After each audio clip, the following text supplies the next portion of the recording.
Bonjour à tous, nous allons présenter aujourd'hui les spécificités de l'Union européenne, en quoi ce modèle est-il unique en son genre, et plus particulièrement, en quoi le débat entre fédéralistes et unionistes a-t-il été le point de base de la création de l'Union européenne. Tout d'abord, nous allons vous présenter les fédéralistes et les unionistes.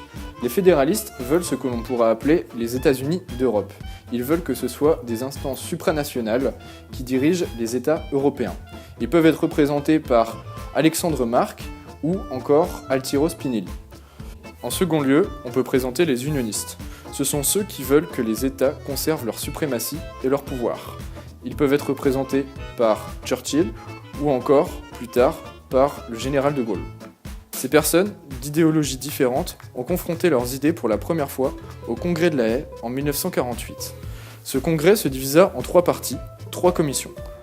La première fut la commission politique, la deuxième la commission économique et enfin la dernière, la commission culturelle.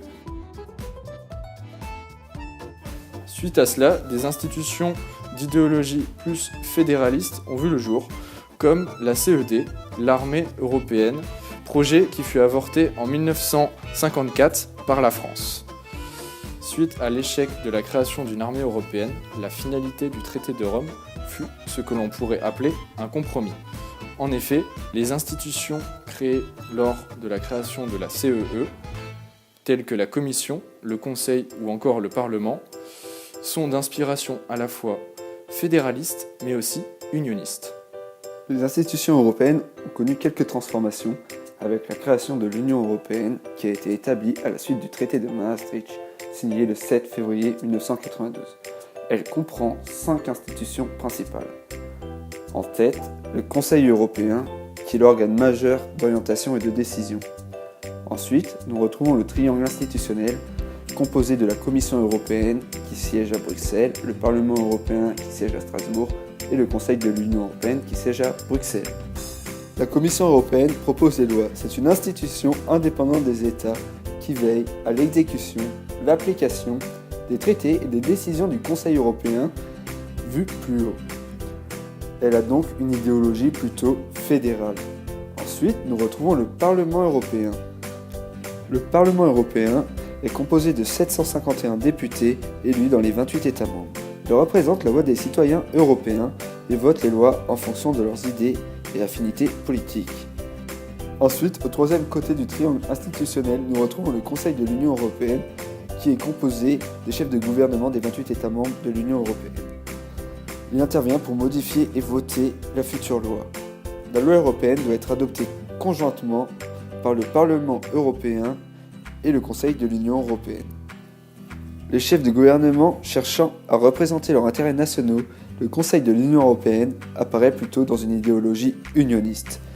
Nous retrouvons ensuite, après le triangle institutionnel, 2 instances de contrôle qui sont la Cour de justice de l'Union européenne et la Cour des comptes européenne, qui affligent des sanctions en cas de non-respect de la loi.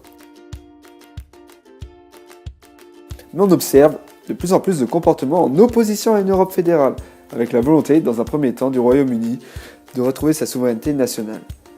Le référendum du 23 juin 2016 a été voté à 51,9% pour une sortie de l'Union européenne des Britanniques. Après vous avoir expliqué la construction et le fonctionnement de l'Union européenne, nous allons vous présenter une théorie développée par Olivier Beau qui tente d'expliquer et de résoudre les rapports actuels au sein de l'Union européenne. Cette théorie se nomme la théorie de la fédération, avec un grand F. En quoi cela consiste ? Placer la souveraineté ni au sein de l'État, ni au sein d'un État fédéral. Elle serait alors au sein de la fédération, avec un petit f. La fédération permettrait de concevoir le pôle unitaire du projet, alors que les États membres constitueraient le pôle pluraliste. Le fait de qualifier la fédération comme personnage moral permettrait de garantir la puissance et l'efficacité d'un État tout en maintenant la personnalité et la souveraineté des États membres, qui constituent eux le pôle pluraliste. Au sein de cette fédération, il y aurait une perpétuelle tension entre l'indépendance et la dépendance des États, ce qui maintiendrait la fédération en mouvement. L'indépendance des États prendrait la forme contractuelle, ce qui permettrait l'adhésion à un objectif commun. Le problème est qu'il n'y a pas vraiment d'aspect juridique existant pour définir cette nouvelle théorie et pour l'appliquer. notamment puisque la fédération, avec un petit f, correspondrait à du droit privé, mais également à du droit international, puisqu'elle permettrait aux États membres de parler d'une seule voix au niveau international.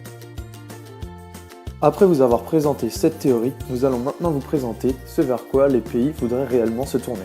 Mais si l'Allemagne souhaite une Union européenne à sanctions avec l'instauration d'une instance qui appliquerait les sanctions envers les pays membres, cela serait perçu pour les États membres comme une union dirigée par l'Allemagne. Tandis qu'en France, notre président Emmanuel Macron souhaite se diriger vers une Europe à 2 vitesses. Cela répondrait au conflit d'intérêts de certains pays qui ne répondent pas aux différents projets communs, imposant des compromis mous s'éloignant du réel objectif. En quoi cela consisterait ? Des États tels que la France, l'Allemagne, le Portugal, l'Espagne, l'Italie et le Benelux formeraient une union cœur, tandis que les autres membres de l'Union européenne formeraient l'union périphérique. L'union cœur aurait pour but de créer une armée et des institutions financières, avec une mutualisation des budgets.